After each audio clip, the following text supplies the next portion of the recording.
Hello, friends. Now we're going to see the topic of the 12 characteristics of a horrible boss. You know, the people who are employees are really very conscious about their boss. You know, there's a saying that boss is always right. Boss is always right. When you have to do job, you have to think that you have to work under boss. And I'm going to show you the 12 characteristics of the horrible boss. The 12 characteristics you will be able to identify whether your boss is horrible or not. How you will be able to identify. Let us take the first quality. The first quality is control.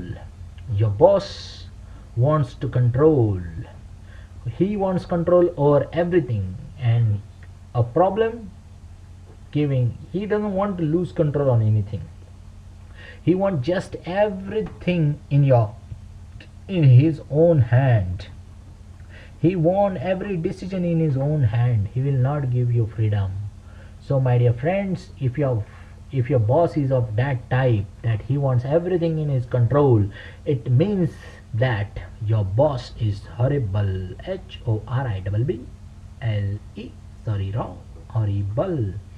Second is that your boss, if your boss is indecisive means he doesn't take decision, or he is confused, he is always confused in taking decisions, then you can say that your boss is horrible or your boss is worst. You identify whether your boss tries to take decisions or not as fast as possible. If your boss doesn't take decisions fast, or if he takes decisions which are not quicker, or then you can find that your boss is really ridiculous. The third quality of your boss being a donkey is nothing but, if your boss is stubborn, when you think that you are always right no matter, it is bad for business.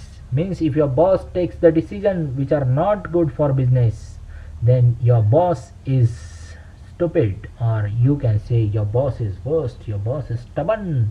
So my dear friends, you analyze whether your boss takes the decision and tells that the decision he has taken is always right, then your boss is stupid. So my dear friends, you are under the stupid boss.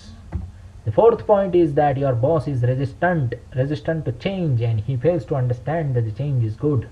If you find your boss is finding very difficult to adapt change, he is very difficult to adapt change, means he is not able to adapt new things or whatever is coming in the market, then you can find that you have a resistant boss.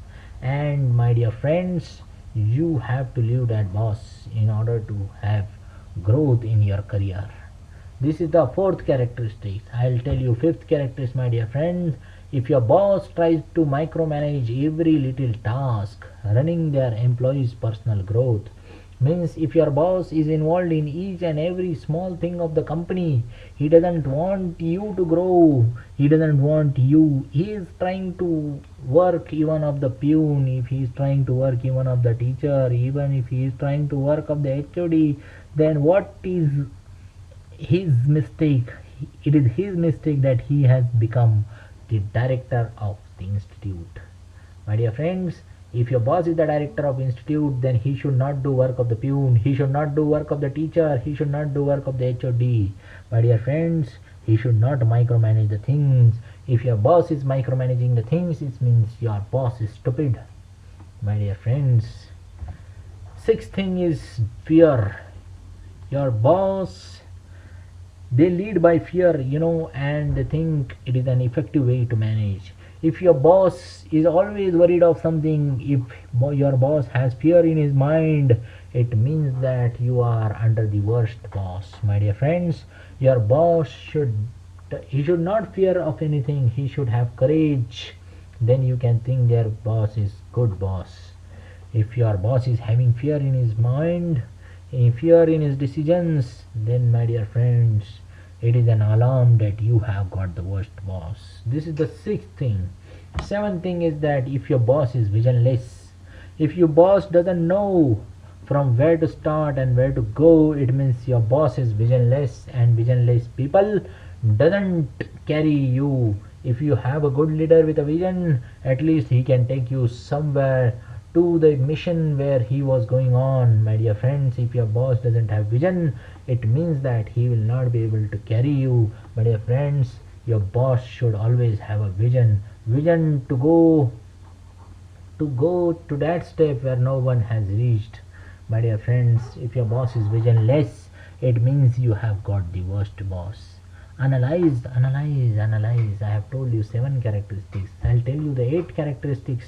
There are some people in your industry where boss will always favor that kind of people.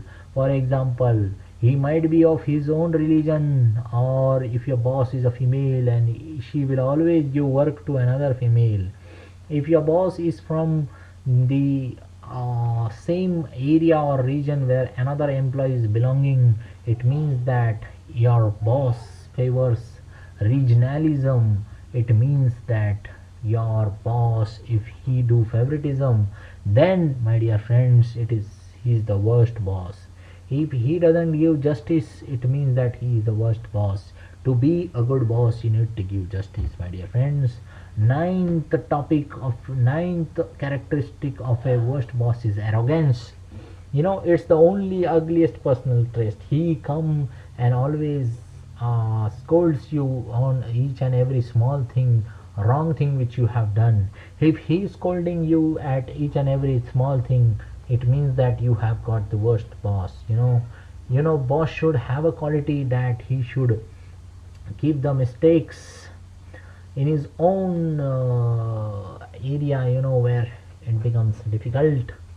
But if your boss is arguing you, it means that if your boss is arguing each and every time, then it means that you have got the worst boss. Okay, my dear friends. And the 10th thing, if your boss is angry, means walking around the office angry all the time, only spread negativity among the team. If your boss only does angry on you and your subordinates and your team, it means that you have got the worst boss, my dear friends. If you want to become good boss, never angry, always try to tell the people in the softest manner as possible, then only you will be able to survive. Hope, my dear friends. 11th point is very difficult and very truthful, that your boss is going to blame. Worst leaders take all credit and blame others employees for mistake. The leader is one thing. If there is any failure, then the leader takes the failure, and success is distributed among the team.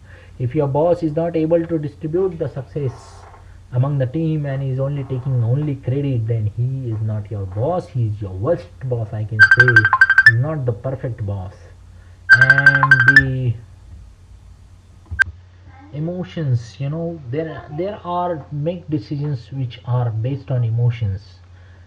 So my dear friends, your boss is not correct while taking the decisions which are difficult. Taking decisions on the basis of the emotions is nothing but a ridiculous boss. Decisions should be taken on the basis of expertise level, on the basis of experience, and on the basis of each and every aspect. So the decisions are very much required while you are dealing with that. Decisions should not be considered with emotions. So my dear friends, I have told you all the uh, characteristics which are there in your worst boss. If you find your boss as worst, you just leave him. Emotion, blame, angry, arrogance, favoritism, visionless, fear, micromanage, resistant, stubborn, indecisiveness, control. So these are all characteristics. Thank you and stay tuned.